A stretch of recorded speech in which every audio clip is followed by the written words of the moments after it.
On any civil or construction site, dirt and mud don't just stay on site. Every truck that exits has the potential to track sediments straight onto public roads, and that's a major compliance risk. Across Australia, regulators are cracking down on sediment being carried off sites.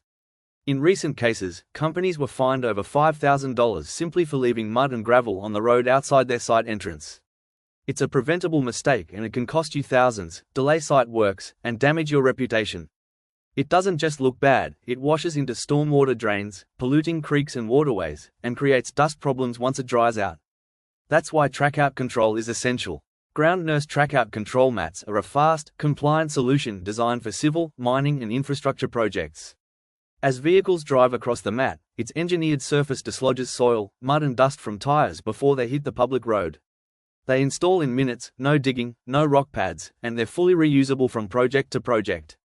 Ground Nurse Trackout Control protect your project, your community, and your deadline.